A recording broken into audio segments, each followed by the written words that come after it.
네, 오늘도 수요일에 나오신 성도님들을 환영하고 축복합니다.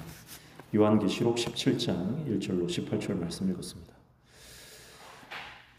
요한계시록을 쓰는 그 초대교회 당시에는 요한계시록을 읽는 모든 성도들은 요한계시록에 나오는 모든 상황들이 언제 일어나는 상황이냐면 지금 현재 일어나는 상황으로 인식을 합니다. 그리고 현재부터 진행되고 있는 이 상황들, 고난과 환난과 핍박이 일어나는 이 상황들이 앞으로 어떻게 전개될 것인가에 대한 그 말씀을 계시록을 통해서 보게 되는 것이고요. 이 말씀은 동일하게 오늘 우리가 읽을 때도 마찬가지예요. 과거에 일어났던 일이나 아니면 먼 미래에 일어날 일이 아니라 이 요한계시록의 이 사건들은 지금 일어나고 있는 일이며 장차 완성될 일이라고 우리가 이 말씀을 통해 깨달아야 하는 겁니다. 그러니까 오늘 본문에 보면 바벨론이 나오고 큰 성 바벨론. 당시에는 로마 제국을 비하하거나 욕하게 되면 바로 말 한마디 잘못했다가 끌려가는 그런 상황이죠. 그렇기 때문에 로마라고 하는 이 명칭을 사용하지 못하는 겁니다. 그래서 상징 언어를 다 사용하죠. 그래서 요한계시록은 다 상징어로 되어 있습니다. 그러니까 큰 성 바벨론이다 그러면 당시에 이 바벨론이라고 듣는 성도들은 뭘 떠올릴까요? 당시에 로마 제국을 떠올리는 거죠. 그리고 오늘 나오는 어떤 7개의 왕관이나 또 10불 이런 것들은 이제 당시에 로마의 황제들과 또 로마가 지정한 각 지역의 그 분봉 왕들 이런 그 권력자들, 권세자들을 상징하는 것으로 당대에 이 글을 읽던 초대교회 성도들은 어렵지 않게 다 파악을 할 수 있는 거죠. 예를 들면 우리가 일제치하에 어떤 암호를 써서 서로 이렇게 이야기를 하듯이 그런 식으로 이 말씀이 그들에게 어렵지 않은 비유와 상징으로 되어 있지만 이 시대에 이것이 무엇을 말하는지 다 알아들을 수 있는 그런 말들입니다. 그런데 지금 우리는 수천 년이 지나서 이 말씀을 보기 때문에 이것이 헷갈릴 수 있지만 이 말씀이 동일하게 우리 시대에 적용되는 말씀이다. 그렇게 우리가 말씀을 보면 됩니다. 자, 그러니까 우리의 상황도 마찬가지예요. 초대교회 성도들은 지금 고난과 핍박과 환난 가운데 있고 예수님을 믿는다라고 하는 것이 목숨을 내어놓는 순교의 길로 갈 수밖에 없는 그런 상황입니다. 그럼에도 불구하고 우리가 예수 제자의 길로 나아가는 그것은 우리가 이 진리와 생명을 포기할 수 없기 때문이고 이 땅에 있는 그 모든 음행하는 더러운 것들을 우리가 취할 수 없기 때문인 것이죠. 그러면서 이 말씀을 통해서 결국은 교회가 승리할 것이다. 하나님께서 이 땅의 성도들에게 이기는 자들에게는 생명의 면류관을 줄 것이고 영광스러운 예배에 참여하게 될 것이다. 그래서 요한계시록은 두려운 말씀이 아니고 무서운 말씀이 아니고 요한계시록을 읽는 성도들은 감격과 환희와 승리를 확신하게 된다. 이렇게 말씀드렸죠. 오늘날도 마찬가지예요. 여러분 우리의 상황과 환경과 지금 형편이 내가 예수 믿는 것이 참 힘들고 내가 신앙을 지키는 것이 참 어려운 시대에 우리가 살고 있습니다. 지금 시대를 보면 제대로 된 교회가 어디 있는지 정말 제대로 된 목자가 어디 있는지 정말 진리의 복음이 선포되어지는 교회가 어디 있는지 찾기 힘든 시대에 정말 우리가 하나님 말씀대로 살아가는 것이 녹록치 않은 이 시대에 어떻게 내가 주님의 말씀을 붙들고 살아가고 믿음으로 승리하고 영적으로 순결한 하나님의 자녀로 살아갈 것인가? 거기에 대한 두려움과 또 내부적인 두려움, 또 외부에서 오는 압박과 압력, 여러 가지 말할 수 없는 그런 고민과 또 손해를 봐야 되는 상황들, 그런 것들이 복합적으로 우리 삶 가운데 압박감을 주는 거예요. 그러나 요한계시록을 읽으면서 우리는 어떻게 됩니까? 하나님께서 우리에게 승리를 주시는구나. 믿음으로 살아가는 자는 결국 영광스러운 하나님의 그 천국잔치에 참여하는 것이구나. 어린 양의 그 혼인잔치에 참여하게 될 것이구나. 그래서 우리는 요한계시록을 읽으면서 다시 믿음으로 바로 서게 되는 것이고 요한계시록을 통해서 다시 우리가 순결한 하나님의 신부로 거룩한 모습으로 회복되는 것이고 그리고 내가 죄 가운데 있다면 다시 회개하고 주님 앞에 돌아오는 그리고 내가 주님의 사명을 감당할 때 여러 가지 어려운 상황들 포기하고 싶은 심적 그 고통들 가운데서 다시 주님의 사명을 감당할 수 있는 힘과 능력과 용기를 얻는 것이 그것이 바로 계시록의 말씀이다. 그렇게 말씀을 드렸습니다. 그래서 오늘 17장을 우리가 함께 읽었는데 이 17장은 결론적으로 결국 이 땅의 모든 적그리스도의 세력, 하나님을 비방하고 교회를 핍박하며 세상 성공 논리와 세상 성공 방정식으로 이 땅을 살아가고 이 땅의 권력을 쥐고 있는 모든 것들은 무너질 것이고 큰 성 바벨론 그 음녀는 하나님의 마지막 심판을 받게 될 것이다. 그렇게 말씀하고 있는 거죠. 그리고 그들은 끝까지 회개하지 않을 것이다. 그렇게 말씀하고 있는 것입니다. 그러니까 17장은 이제 적의 패배를 선포하는 책이다. 그렇게 보시면 되겠습니다. 자, 1절 먼저 봅니다. 1절 또 7 대접을 가진 7 천사 중 하나가 와서 내게 말하여 이르되 이리로 오라. 많은 물 위에 앉은 큰 음녀가 받을 심판을 내게 보이리라. 이렇게 말씀하죠. 7 대접은 마지막 7가지 시리즈 심판 중에서 7 임봉의 재앙, 7 나팔 재앙, 마지막 7 대접 재앙. 7 대접 재앙은 이제 마지막 진노의 재앙입니다. 그 7 대접을 가진 7 천사, 마지막 심판을 수행한 그 천사가 이제 요한에게 이제 큰 음녀가 받을 심판을 보여주겠다 그랬는데 이 음녀가 어디에 앉아 있습니까?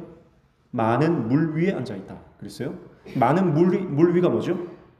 15절에 보면 설명이 나와 있어요. 17장 15절을 보시면 또 천사가 내게 말하되 내가 본 바 음녀가 앉아 있는 물은 백성과 무리와 열국과 방언들이니라 그렇게 말씀합니다. 그러니까 수많은 사람들 위에 군림하고 있는 모습을 많은 물 위에 앉아 있는 큰 음녀다 그렇게 말씀하고 있는 것이죠. 자, 그러니까 당시에 초대교회 성도들에게는 이 많은 물 위에 앉아 있는 자가 누굽니까? 바로 로마 제국이죠. 로마 제국이고 지금 우리에게 이 많은 물 위에 앉아 있는 자는 누구예요? 하나님을 비방하는 세력들, 이단과 사이비들, 그리고 교회 안에도 들어와 있는 미혹의 세력들 이렇게 볼 수 있고 한국 교회 안에 세워진 가짜 교회들 그런 많은 적그리스도의 세력을 말한다고 볼 수가 있겠습니다. 그러니까 이 영적 흑암의 세력들 이것을 이제 많은 물 위에 앉아 있는 큰 음녀다 이렇게 우리는 해석할 수 있겠죠. 큰 음녀가 받을 심판, 그러니까 음녀는 음행을 행하는 여자다 그렇게 볼 수가 있고요. 음행이라고 하는 것은 단순한 성적 타락이 아니라 바로 하나님을 떠나고 우상 숭배하게 하는 죄의 모든 원형들을 말하는 것이라고 볼 수 있습니다. 그러니까 우리가 음행하는 자는 심판을 받는다 그랬을 때 단순히 어떤 성적으로 타락한 자가 아니라 바로 말씀을 떠나고 하나님을 떠나고 그리고 세상에 취해서 세상과 버타에 살아가는 세상에 속한 자 그것이 바로 우상 숭배자, 음녀, 행음하는 자 이렇게 볼 수가 있습니다. 여러분 그러니까 어떤 사람이 큰 음녀입니까? 어떤 사람이 큰 음녀에 속한 자입니까? 바로 하나님을 가까이 하지 않고 세상을 가까이 하는 자입니다. 거룩한 것을 가까이 하지 않고 세상 속된 것을 사랑하는 자입니다. 하나님보다 우상을 더 숭배하고 자기 자신을 더 사랑하는 자입니다. 그 사람이 바로 음녀, 큰 음녀에 속한 자입니다. 그래서 시편 73편 28절에는 하나님께 가까이함이 내게 복이다 그랬습니다. 여러분 오늘 우리가 하나님께 가까이함이 복인 줄로 믿습니다. 말씀을 가까이 하는 것이 복입니다.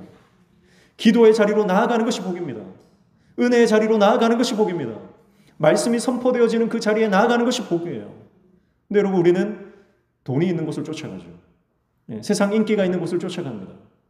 세상 명예가 있고 세상 쾌락이 있고 세상 사람들이 박수 쳐주는 곳 세상 사람들로부터 곽강을 받는 세상 성공의 자리가 있는 그곳을 우리는 더 사모하는 거예요. 그래서 예배 자리는 텅텅 비고 하나님을 찬양하는 자리는 비고 빈자리가 너무 많은 거죠. 그러나 세상 사람들이 인정해주고 박수 쳐주고 시선이 고정된 곳에는 수많은 사람들이 모이는 것을 볼 수 있습니다. 여러분 그래서 십자가의 길은 좁은 길입니다. 세상의 길은 넓습니다. 수많은 사람들이 거기로 갑니다. 그리고 박수를 쳐주죠. 누구보다 빨리 가는 자, 높아진 자, 많이 가진 자 그들에게 박수를 쳐줍니다. 그러나 십자가의 길을 가는 예수 그리스도의 제자의 길을 가는 그 길은 좁고 협착한 길이고 가는 사람들이 별로 없습니다. 누구도 알아주지 않습니다. 외롭습니다. 고통스럽습니다. 그러나 아무도 주목하지 않는 그곳에 우리 주님이 주목하고 계시는 줄로 믿습니다. 스데반이 수많은 사람들 앞에 예수 그리스도의 복음을 선포할 때 많은 사람들이, 아니 거기 모인 모든 사람들이 스데반을 비방하고 멸시하고 욕하며 심지어는 돌을 쳐서 그를 죽였습니다. 세상 사람들의 그 날카롭고 차갑고 그 매정하고 그 날카로운 시선, 그것을 받아야 했습니다. 마치 오늘날 수많은 사람들이 한 번 실수하면 수많은 댓글들로 비방하고 모욕하고 정죄하는 그런 상황이죠. 그러나 예수님은 스데반을 보며 하늘 보좌에서 일어나 그를 주목하시고 끝까지 그를 지지하시고 응원하시고 용기를 불어넣어 주십니다. 여러분, 그게 십자가의 길입니다.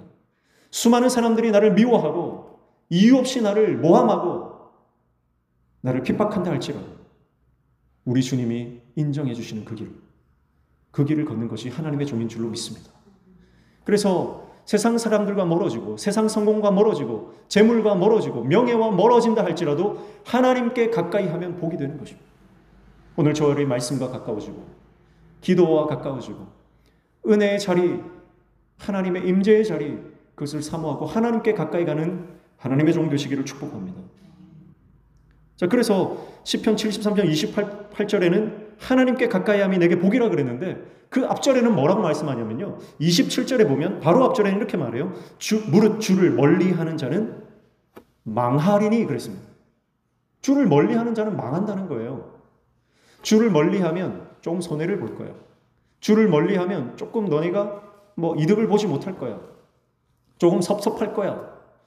여러분, 그렇게 말하지 않습니다. 주님을 멀리하면 망하는 것입니다. 오늘 큰 음력, 큰 성 바벨론, 이것은 세상 성공 방정식입니다. 많은 사람들이 쫓아가는 그 길입니다. 그런데 그 길을 따라가지 않고 하나님 편에 서서 그 좁은 길을 가는 자, 하나님께 가까이 하는 자는 복이 있고, 세상에 취해서 세상을 따라가는 자는 조금 너 그러면 안 돼, 그 정도 수준이 아니라는 거예요. 반드시 망한다는 거예요. 세상을 따라가면 반드시 망한다는 것입니다. 육신에 속하여 육신을 따라가는 자는 육신과 함께 망하는 것입니다. 세상락에 취해서 세상락에 흥청망청 취해 살아가다가 결국 이 땅의 모든 것이 물질이 풀어져 물과 같이 될 때에 그것과 함께 망하는 것이 결국 주를 멀리하는 자의 필연적인 숙명이다라고 하는 것이죠. 사랑하는 성도 여러분, 주를 멀리해서 인생과 함께 망하는 삶이 아니라 하나님을 가까이 함으로 하나님 주시는 놀라운 영생을 누리는 저와 여러분 되시기를 축복합니다. 그래서 무릇 주를 멀리하는 자는 망하리니, 그리고 그 다음에 뭐라고 말씀하냐면 음녀같이 주를 떠난 자를 주께서 다 멸하셨나이다. 그래서 주님을 떠난 자를 뭐라고 하냐면 음녀다 그랬어요. 주님을 떠난 자가 음녀다. 그래서 오늘 계시록에도 보니까 그 음녀들 중에 큰 음녀가 있죠. 그 모든 하나님을 떠난 자들을 하나님을 떠나게 만드는 그 악한 세력의 그 수장과 같은 인물이죠. 악의 세력이고 흑암의 세력입니다. 사랑하는 성도 여러분, 우리가 이 땅을 살아갈 때 안일하게 살아가면 안 됩니다. 이 땅은 치열한 영적 전쟁이고, 이 영적 전쟁은 눈에 보이지 않지만 현실보다 더 현실적이고 치열하게 이 땅 가운데 벌어지는 사건입니다. 여러분, 그래서 눈에 보이는 것만 쫓지 마시고요, 눈에 보이지 않는 영적 세계를 우리가 영적으로 파악하고 영안을 열어 보셔야 됩니다. 그래서 지금 내 삶에, 우리 가정에, 우리 교회에 어떤 영적인 사건들이 일어나는지를 우리가 깨달아야 돼요. 그래야 승리할 수 있습니다. 여러분, 우리의 지혜로, 우리의 경험으로, 우리가 가진 지식으로 이것을 파악할 수 없어요. 오직 성령이 임하시면 여러분 우리의 영안이 열려지고 성령께서 우리를 깨닫게 해주시는 줄로 믿습니다. 결국 하나님을 가까이 하는 사람이 누굽니까? 하나님의 성령으로 충만한 사람이죠. 하나님의 영이 우리 가운데 충만하고 말씀이 충만하고 은혜가 충만하고, 여러분 말씀과 기도로 깨어있는 그 사람은 어떤 상황과 환경과 여건에 있어도 하나님을 가까이 합니다. 말씀에 꼭 붙어 있는 거예요. 말씀에 붙어 있으면 승리하는 줄로 믿습니다. 여러 번 말씀드리지만 아무리 작은 얇은 종이라도 그냥 이 종이를 찢으면 쉽게 찢어지지만 단단한 벽에, 바위에 붙어 있으면 절대 찢어지지도 않고 태울 수도 없어요. 여러분, 우리는 연약하지만 우리가 하나님 편에 붙어 있으면, 우리가 말씀에 꼭 붙어 있으면 어떤 환난과 고난이 와도 여러분 우리는 반드시 승리하게 되는 줄로 믿습니다. 나에게 이 능력이 있는 것이 아니라 하나님이 강하시기 때문입니다. 어린 양의 피로, 어린 양의 보혈로 덮음 받은 자, 성령의 인침을 받은 자, 여러분 그 하나님의 사람은 반드시 세상을 이기고 승리하게 되는 것이죠. 그래서 세상의 유혹이 아무리 강해도요, 말씀 붙잡고 있으면 승리하는 겁니다. 예수님이 마귀의 세 가지 시험을 어떻게 이기셨어요? 신명기 말씀을 통해서 이기는 거예요. 다 신명기 말씀을 통해서 이기는 거죠. 우리가 여러 번 살펴보지 않았습니까? 예수님도 40일 광야에서 금식하며 기도하실 때 말씀을 묵상하시고 말씀을 늘 기억하셨던 겁니다. 그러니까 마귀가 유혹을 해도 그 말씀으로 이기시는 거예요. 말씀으로 이기시는 거예요. 여러분 오늘 우리가 말씀에 붙어 있으면 말씀이 우리를 승리케 하시는 줄로 믿습니다. 그래서 굉장히 여러분 영적인 이 전쟁은 치열하기 때문에 정말 실제적이기 때문에 여러분 먼 미래에 일어날 사건이 아니라 지금 내 삶의 현장에서 내가 오늘 만나는 사람들, 가정에서 가족들, 직장에서 동료들과 또 여러 거래처의 사람들, 또 교회에 나왔을 때도 우리 성도들과 지체들과의 만남과 또 우리가 전도하러 나갔을 때 만나는 세상 사람들, 그 모든 관계들 안에서요 치열한 영적 전쟁들이 일어나는데 여러분 우리가 성령으로 충만하면 먼저 언어가 바뀐다 그랬잖아요. 그래서 언어가 바뀌어서 하나님께서 원하시는 말, 내가 하고 싶은 말이 아니에요. 성령께서 우리에게 하실 말을 우리 입에 주시는 겁니다. 제자들에게 두려워하지 마라. 너희가 그날에 성령께서 너희가 할 말을 가르치리라. 성령께서 너희가 할 말을 가르치시라. 여러분 그 역사가 언제 일어납니까? 오순절 마가의 다락방에 오순절 성령 강림 사건이 일어난 이후에 즉각적으로 베드로가 설교를 하는데요. 그 설교 베드로가 하는 설교 아니잖아요. 우리가 잘 알지 않습니까? 베드로는요 그런 설교를 할 만한 인물이 아니에요. 그런데 성령이 충만히 임하시니까 베드로가 수많은 사람들 앞에서 설교를 하는데 그 설교가 얼마나 영적인 설교를 합니까? 그래서 베드로가 성령 받기 전에는 두려워서 벌벌 떨고 예수님을 부인하던 그 베드로가 성령 강림 사건 성령 세례를 받고 난 이후에 수많은 사람 앞에서 예수 그리스도를 증거하고 복음을 선포하는 하나님의 종으로 바뀌는데 그 입술에서 놀라운 복음이 선포되어지는 것이죠. 그래서 그 복음을 들은 사람들이 3,000명, 5,000명이 주님께로 돌아오고 초대교회 안에 놀라운 회복과 부흥의 역사, 영적인 부흥의 역사가 일어나는 것을 우리는 사도행전을 통해 보지 않습니까? 사랑하는 성도 여러분, 내 지혜가 아닙니다. 내 능력이 아닙니다. 환난이 오고 핍박이 오고 여러 가지 영적 전쟁 같은 상황들이 우리가 앞에 펼쳐질 때 성령께서 우리에게 말씀을 주셔서 그 말씀으로 여러분 우리가 승리하게 되는 줄로 믿습니다. 그래서 여러분 육신에 속한 자는요 내 기분대로 말해요. 남편이 아내에게 말할 때도 기분대로 성질대로 말하면 가정이 깨어지는 것이죠. 내 성질대로 여러분 깨어지는 가정을 다 보면요 다 성질을 죽이지 못해서 그런 거예요. 감정대로 그냥 다 쏟아내는 거죠. 있었던 일 없었던 일까지 저 10년 전 20년 전 처음 만날 때 사건부터 시작해가지고 다 끄집어내가지고 그냥 쏟아붓는 겁니다. 그게 육신에 속한 자, 내 성질대로 내 기분대로. 그러나 하나님의 영으로 충만하면요 성령께서 하시게 하는 말씀을 하는 거예요. 그래서 나도 모르게 축복의 말을 합니다. 나도 모르게 위로와 격려의 말을 하게 됩니다. 전혀 그럴 상황이 아닌데 아내에게 사랑한다고 고백하게 되고 남편에게 고맙다고 말하게 되고 자식들에게 미안하다고 말하게 되는 거예요. 여러분 영적인 전쟁은요 이런 실제적이고 치열한 것입니다. 여기에서 승리하지 못하면 여러분 다른 모든 전쟁에서 승리할 수 없는 거예요. 내 가정에서 실패하는데 무슨 하나님의 대단한 사역을 하고 내가 살아가는 삶의 현장에서 영적 전쟁에서 실패하는데 무슨 하나님의 선교를 감당하고 하겠습니까? 여러분 땅끝이 어디입니까? 땅끝은 바로 내 등 뒤에 있는 사람이에요. 내 관심 밖에 있는 사람, 그 사람이 땅끝이에요. 앞만 보고 달려가면서 내가 소홀히 하고 내가 주목하지 않았던 내 자식들, 내 남편, 내 아내, 우리 교회 구역의 정말 연약한 지체들, 여러분 그들도 돌보지 않으면서 내 가족, 내 식구조차 돌보지 않으면서 무슨 선교를 하고 무슨 전도를 하고 무슨 하나님의 대단한 위대한 사업을 한단 말입니까? 여러분 오늘 우리의 심령이 하나님 나라가 될 때, 성령으로 충만할 때, 여러분 우리 가정이 하나님 나라가 되고 우리 가정이 천국이 되는 역사가 일어나게 될 줄로 믿습니다. 치열한 거예요. 여러분 나중에 이 다음에 내가 정말 어떤 기회가 됐을 때 하나님을 해보겠다, 여러분 그렇게 생각하지 마십시오. 그건 큰 착각입니다. 지금 내 옆에 있는 사람을 사랑하고, 지금 내 옆에 있는 사람을 용서하고, 지금 내 옆에 있는 사람을 발을 닦아주는 섬김을 섬길 때에 여러분 거기에서부터 승리가 시작되는 거예요. 예수 그리스도의 복음의 능력은요, 먼 미래에 있는 것이 아니라, 어디 저기 멀리에 떨어져 있는 것이 아니라 지금 내 앞에 이미 시작되는 것입니다. 그래서 내가 성령으로 충만하여 하나님의 사람이 될 때 하나님의 나라가 내 심령 가운데 먼저 시작되어서 확장됩니다. 예수님께서 말하는 복음의 가장 큰 특징은 바로 확장성이죠.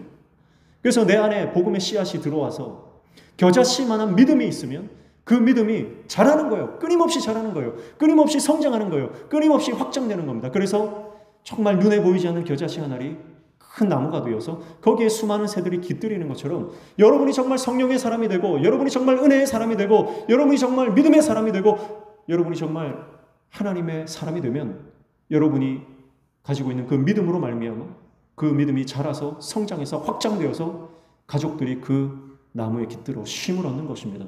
참된 안식이 여러분의 심령과 가정과 직장에 이루어지는 역사가 일어나는 거죠. 저는 기도하는 것이 이 강단에서부터 이 하나님 나라의 믿음, 이 작은 씨앗이 선포되어지는, 여기부터 출발해서 강단에서 출발된 이 복음의 선포가 우리 모든 성도들의 심령과 그리고 우리 모든 성도들의 가정에 확장되고 확대되고 그 지경이 넓혀져서 여러분 우리 모든 성도들이 하나님 나라를 누리고 하나님의 역사를 경험하고 하나님 은혜 안에 거하면서 가정이 회복되고 상처 입은 심령들이 회복되고 정말 우리 모든 질병들이 회복되고 우리의 정서가, 우리의 감정이, 우리의 어떤 정신이 그렇게 회복되는 역사가 일어나서 마지막 때에 하나님 주신 사명을 능력 있게 감당하는 그런 하나님의 나라를 누리는 우리 모든 명신교회 식구들 되시길 축복합니다. 하나님께서 그런 역사를 원하시는 것이죠. 하나님을 가까이 함이 복인 줄로 믿습니다. 그래서 성령으로 충만하여 말씀 붙잡고 날마다 승리하는. 그래서 내가 잠깐 조금 신앙생활을, 지금 내가 슬럼프에 있다. 그런데 나중에 돌아가지. 내가 어떤 소명과 사명을 다 잃어버린 채 내가 세상 일에 바빠서 정신없이 살아가고 있다면, 여러분 오늘 그런 분이 있다면 여러분 깨달으시길 축복합니다. 그게 망하는 길이라는 것을 깨달아야 돼요. 하나님을 떠나 주를 멀리하는 것, 그거 괜찮은 거 아닙니다. 성경은 분명히 말합니다. 그것은 망하는 길이다. 그것은 음녀의 길이다. 주께서 그들을 다 멸하셨다. 그것을 깨닫고 하나님께 가까이 함이 내게 복이라. 그 뒤에 뭐라고 되어 있냐면, 내가 주 여호와를 나의 피난처로 삼아 주의 모든 행적을 전파하리이다. 결국 하나님을 가까이 하면 하나님이 나의 피난처가 되시고, 하나님 안에 거하는 자, 예수 안에 거하는 자는 피난처, 참된 안식과 하늘의 평강을 누리는 줄로 믿습니다. 그래서 세상에서 성공했다 하지만 여러분 성공한 사람들 다 보십시오. 그 안에 평안이 없습니다. 세상적으로 성공한 사람들 평안한 줄 아십니까? 수많은 부자들, 백만장자들, 억만장자들 보십시오. 그들은 평안이 없습니다. 내가 지금까지 이루어놓은 걸 언제 잃어버릴까 두려워하며 살아가는 거예요. 그러나 예수 안에 있는 자는 세상과 인생이, 어떤 상황이 빼앗을 수 없는 하늘의 평강과 기쁨으로 충만한 줄로 믿습니다. 그래서 내가 좀 병들어도, 내가 몸이 좀 아파도, 내가 가진 것이 적어도, 육선이 가득하고도 다투는 여인과 함께 살아가는 자는, 여러분 그것은 저주입니다. 그러나 마른 떡 한 조각을 가지고도 화목한 그 가정이 복이 있는 거 아닙니까? 사랑하는 성도 여러분, 오늘 우리 안에 예수가 있고 우리 가정에 예수가 있고 성령으로 충만한, 우리가 세상이 빼앗을 수 없는 놀라운 평강과 기쁨으로 예수님께서 주시는 그 생명수가 우리 안에서 샘솟아 오르는 역사가 일어나게 될 줄로 믿습니다. 그 은혜를 다 누리시길 축복합니다. 마지막 때입니다. 요한계시록을 통해 우리가 보는 것은 이때가 마지막 때이구나. 예수님이 오실 날이 얼마 남지 않았구나. 지금 되어져가는 모든 세상의 징조와 사건들을 보면서 이것이 말세의 징조구나라고 하는 것을 우리는 보게 됩니다. 그때가 100년 뒤인지 200년 뒤인지 그건 우리가 알 수가 없어요. 그러나 분명한 것은 임박했다. 저는 소원하는 것이 내가 이 땅을 떠나기 전에 우리 주님 오시는 그 놀라운 강력을 살아서 보기를 원합니다.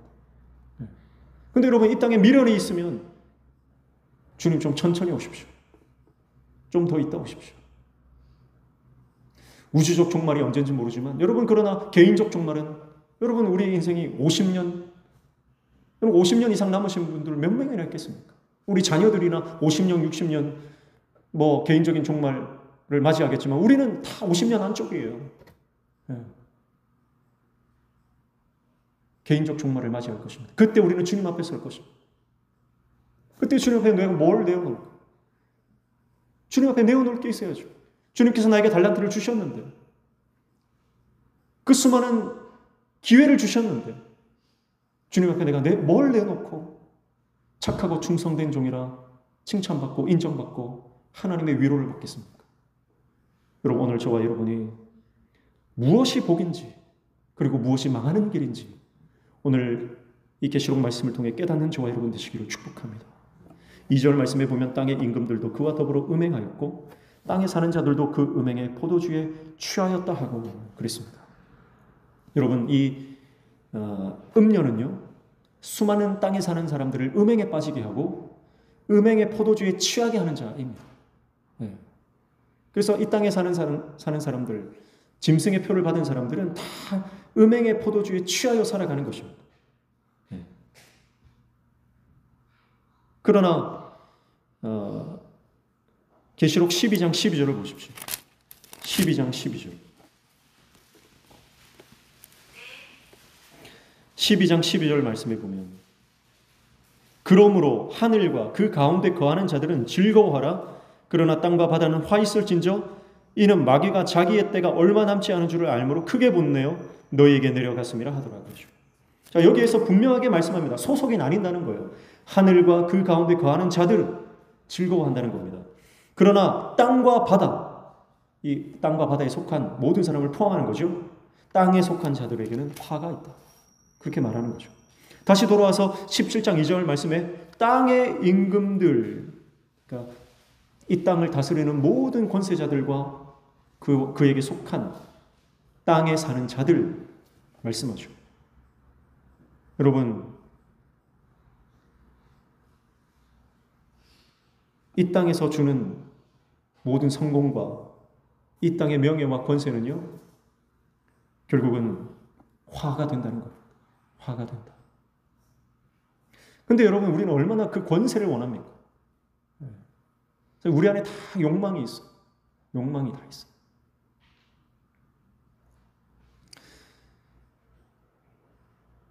오절에 보시면 그의 이마에 이름이 기록되었으니 비밀이라 큰 바벨론이라 땅의 음녀들과 가증한 것들의 엄이라 하였더라 그랬어요.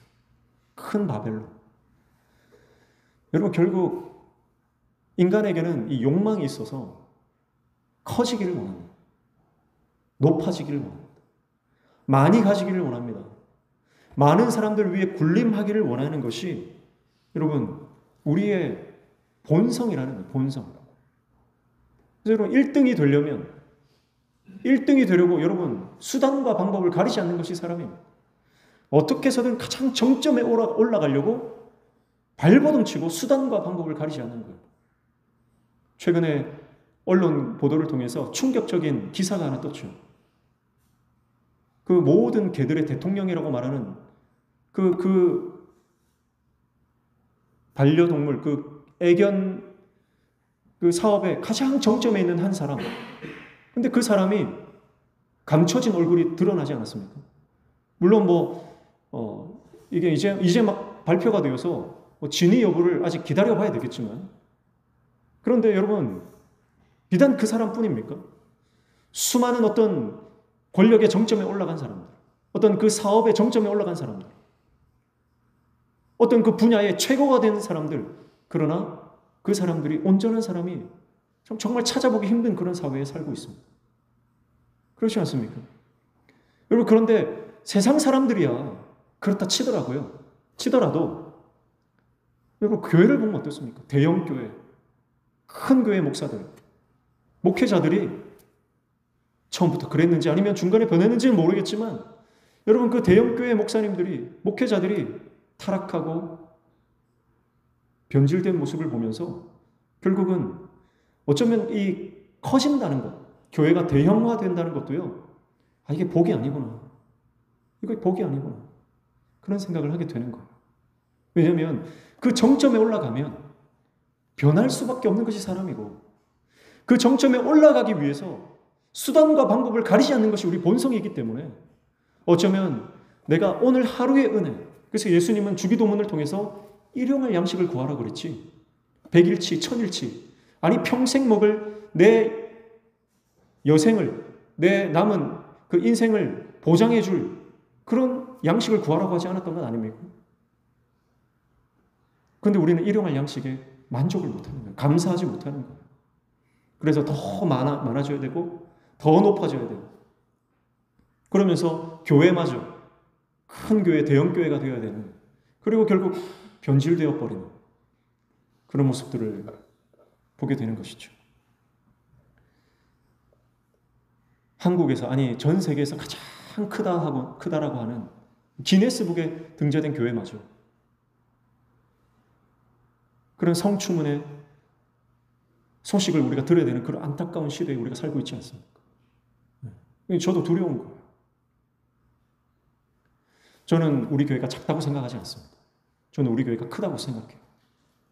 그런데 여기서 더 커지면 나는 정말 변질되지 않을 수 있을까? 그런 두려움이 있어요, 저는. 그래서 한 교회는 교인 수가 10,000명, 20,000명 넘어가니까 쪼개지 않습니까? 쪼개서 한국교회 유래를 찾아볼 수 없는, 쪼개서 교회를 다 흩어버리죠. 결국은 그것을 하나님께서 얼마나 기뻐하실까 그런 생각을 하게 됩니다. 우리 영도는 그런 측면에서 참 이 건강한 교회들이 많은 교회죠. 그래서 우리 교회는, 우리 이 영도 지역에는 제1영도 교회부터 8영도 교회까지 있는데, 이 8영도회가 전부 다 1영도에서 쪼개고 또 2, 3교회가 또 쪼개고 그렇게 하면서 계속 쪼개져서 8영도 교회까지 생긴 거 아닙니까? 참 이것은 한국교회의 참 좋은 그런 역사적 전통이라고 생각을 합니다. 그러니까 이런 일들이 계속 많아져야 되죠. 물론 하나님께서 대형교회를 대형교회만 할 수 있는 어떤 사역들이 있어요. 그래서 그걸 사용하시는 건 맞습니다. 그래서 대형교회가 다 나쁘다, 저는 그렇게 말씀드리는 게 아니라 인간의 본성, 우리가 더 높아져야 되고 더 많이 가져야 되고 더 사람들을 위해 권세를 가져야 하는 이 못된 본성, 옛 자아, 이것을 날마다 십자가에 못 박고 세상의 가치와 세상 성공 방정식을 따라가는 것이 아니라 끝까지 주님 말씀 붙잡고, 예수님 오히려 내려가라고 그러시죠. 섬겨라. 네가 가진 것으로 섬겨라. 네가 가진 것으로 더 높이 올라가려는 수단으로 삼지 말고 네가 가진 것으로 섬겨라. 낮은 것으로, 더 낮은 것으로. 오늘 저와 여러분이 그 예수님의 말씀을 기억하고 날마다 순종하는 저와 여러분 되시기를 축복합니다. 그래서 결국은 소속이 다른데 그 소속이 하늘에 속한 자냐, 땅에 속한 자냐. 내가 하늘에 속한 자로 이 땅에 있는 것을 추구하지 말고 이 땅에 있는 것에 목숨 걸고 땅의 것을 위해서 내 시간과 내 재산과 내 생명을 바치는 존재가 아니라 하늘의 상급을 위해 하늘을 바라보며 열린 천국문을 향하여 달려가는 저와 여러분 되시기를 축복합니다. 3절과 4절 보시면 곧 성령으로 나를 데리고 광야로 가니라. 내가 보니 여자가 붉은 빛 짐승을 탔는데 그 짐승의 몸에 하나님을 모독하는 이름들이 가득하고 7 머리와 10 뿔이 있으며 그 여자는 자줏빛과 붉은빛 옷을 입고 금과 보석과 진주로 꾸미고 손에 금잔을 가졌는데 가증한 물건과 그의 음행에 더러운 것들이 가득하더라 그랬습니다. 자, 여러분, 이것은 이 여자가, 이 음녀가 뭘 탔습니까? 붉은빛 짐승을 탔죠. 예. 그리고 그 몸에는 하나님을 모독하는 힘들이 가득했다 그랬습니다. 예. 그래서 교회를 핍박하고 하나님을 비방하고 교회를 분쇄시키려고 하는 그 모든 당시의 로마 제국을 상징하는 것이고, 이것은 과거의 모든 애굽이나 바벨론 제국들을 포함하는 것이고, 지금 이 시대에는 모든 교회를 무너뜨리고 하는 영적 세력들을 포함한다. 처음에 말씀드렸습니다. 자, 그런데 4절에 보니까 그 여자가 자줏빛, 붉은빛 옷을 입었다. 그리고 금과 보석과 진주로 꾸몄다. 금잔을 가졌다. 그랬는데요. 이것은 사치와 향락을 말하는 것이죠. 사치와 향락을 말하는 것이지만 영적으로는요, 이것이 바로 자줏빛, 붉은빛, 이거는요, 왕이 입는 옷이거든요.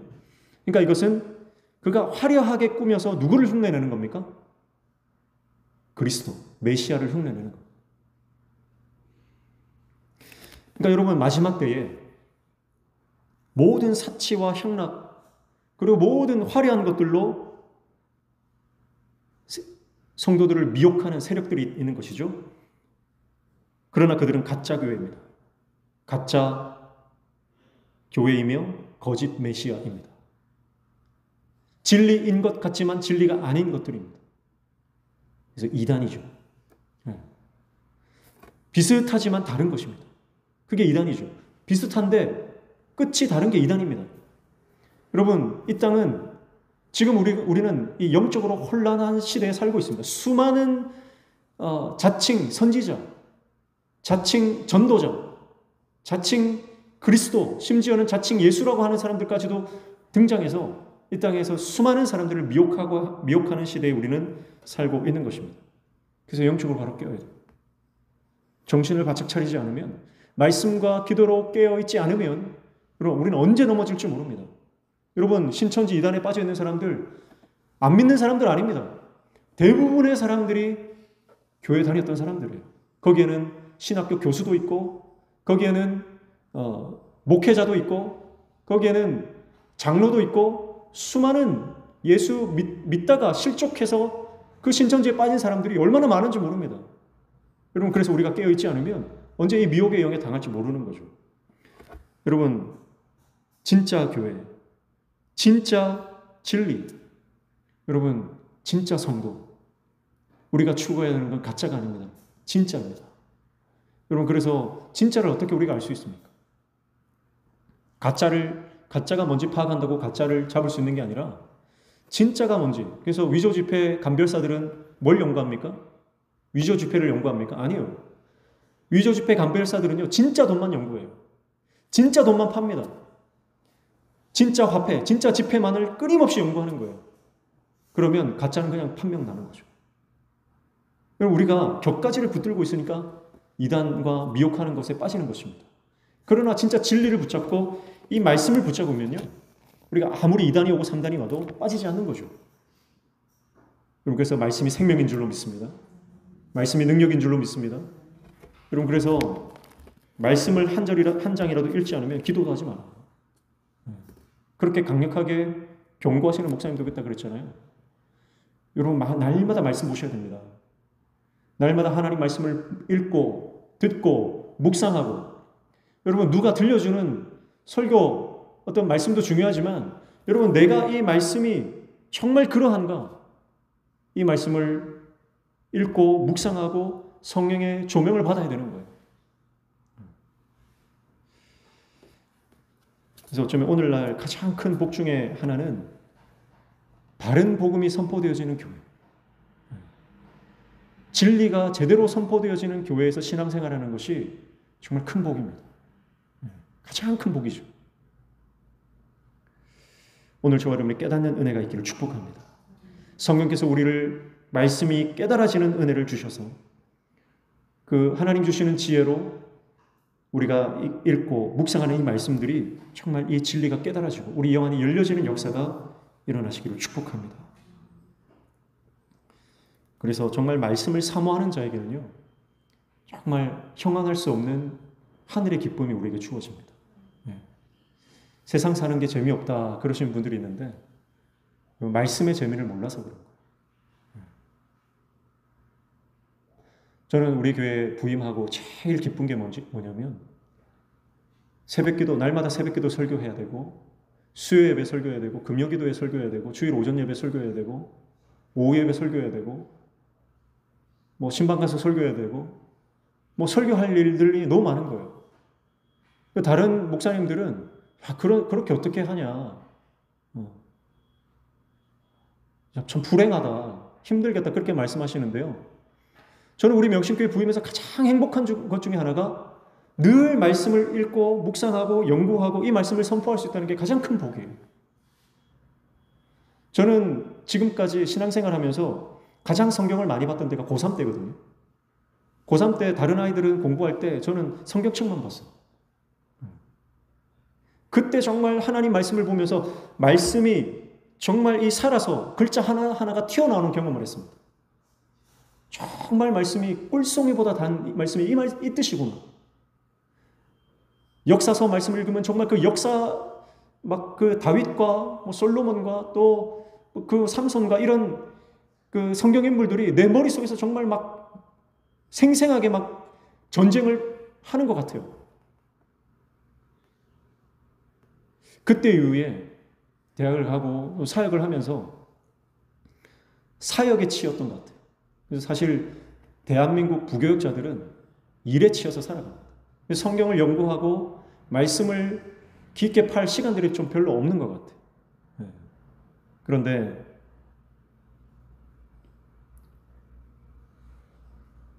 우리 교회 부임하면서 말씀을 선포해야 되니까 말씀을 볼 수밖에 없는 거예요. 말씀을 연구할 수밖에 없는 거예요. 이 말씀이 깨달아지지 않으면 한 구절 말씀 붙잡고 2시간이든 3시간이든 하나님께 지혜를 달라고 기도할 수밖에 없는 거예요. 근데 이 시간들이 너무 행복한 거죠. 너무너무 행복합니다. 삶의 재미가 없다. 말씀의 이 즐거움을 깨닫지 못해서 그렇습니다. 여러분, 말씀을 계속 읽으면요, 우울증이 떠나갑니다. 정말 그래요. 마음이 울적하고 마음이 참 힘들다 그러면요, 하나님 말씀을 끊임없이 읽으십시오. 불면증에 시달리시는 분 있죠? 하나님 말씀 보십시오. 그러면 잠이 스르르 옵니다. 오늘 저와 여러분이 하나님의 말씀의 능력을 경험하시길 축복합니다. 그래서 말씀을 읽으셔야 됩니다. 때로는 필사도 하시고 암송도 하시고 늘 묵상하시고 그렇게 주님 말씀과 동행할 때 여러분, 주님 말씀이 내 안에 가득하면, 말씀으로 충만하면 아무리 이단이 오고 미혹하는 영들이 우리를 공격해도요, 절대 넘어가지 않는 거예요. 하나님의 말씀이 내 안에 충만하니까. 말씀이 충만한 사람에게 성령의 역사하는 줄로 믿습니다. 말씀이 충만하면 성령이 역사하시기 때문에 성령께서 생각나게 하시는 거예요. 깨닫게 하시는 거예요. 기억나게 하시는 거예요. 그래서 어떤 유혹과 핍박과 또 우리를 미혹하게 하는 수많은 그 영적 공격이 있어도요, 반드시 이기게 되는 줄로 믿습니다. 말세, 마지막 때에 이 미혹하는 거짓 선지자, 가짜 메시아들이 얼마나 많은 줄 몰라요. 그러나 우리는 말씀 붙잡고 참된 진리를 붙들고 승리하는 저와 여러분 될 줄로 믿습니다. 5절에 보시면 그의 이마에 이름이 기록되었으니 비밀이라 큰 바벨론이라 땅의 음녀들과 가증한 것들의 엄이라 하였더라 그랬습니다. 자, 이 음녀의 이마에 이름이 있는데요, 비밀이라 큰 바벨론이라 그랬는데 이것은 직역하면 비밀스러운 이름 곧 큰 바벨론이다 이런 뜻이에요. 그러니까 이마에 비밀 이렇게 적혀 있는 게 아니고 큰 바벨론이라 적혀 있어요. 그런데 그 큰 바벨론이라고 하는 그 이름 자체가 신비롭고 비밀스럽게 보인다는 뜻입니다. 세상 사람들이 볼 때 그렇다는 거예요. 그러니까 세상 사람들이 볼 때 가짜인데 진짜처럼 보이고, 멸망의 길인데 저기로 가면 행복할 것 같이 보이고, 저기로 가면 뭔가 내 인생이 성공할 것처럼 보인다는 거예요. 그게 큰 음녀의 이마에 쓰여 있는 이름이라는 겁니다.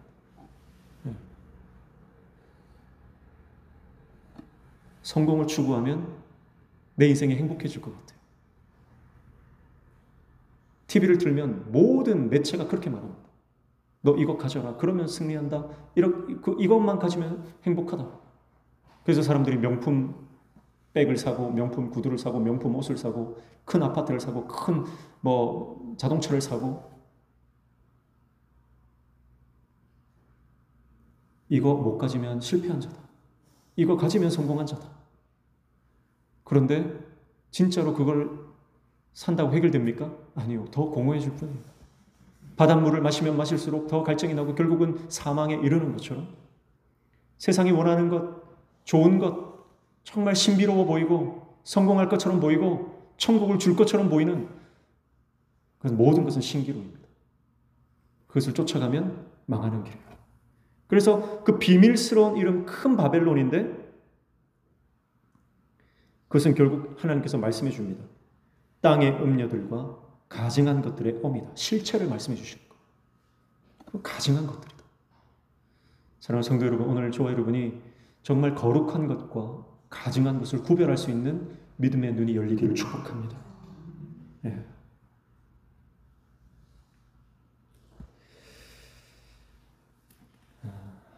시간이 많이 가서요. 정리하겠습니다. 나머지는 주일날 또 살펴보기로 하고요. 사랑하는 성도 여러분, 우리가 살아가는 시대는 정말 어두움의 시대입니다. 하나님을 따라가고 예수 그리스도의 제자로 예수 그리스도의 향기를 뿜어내며 살아가기에 정말 녹록치 않은 힘들고 어려운 시대 마지막 때를 살아가고 있습니다.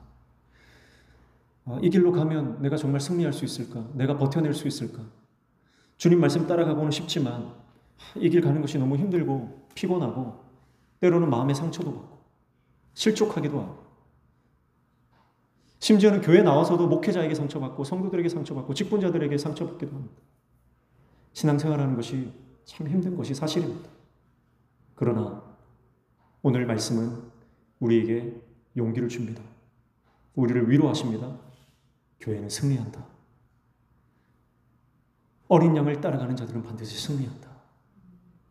이 땅의 모든 거짓 세력들은 반드시 패망할 것이다. 그러므로 포기하지 말고 말씀 붙잡고 승리해라. 영적 이 치열한 전쟁 가운데, 영적인 전투 가운데 우리의 심령 안에 승리하고, 가정에서 승리하고, 교회에서 승리하고, 세상에 나가 승리하는 하나님의 거룩한 종이 되어라.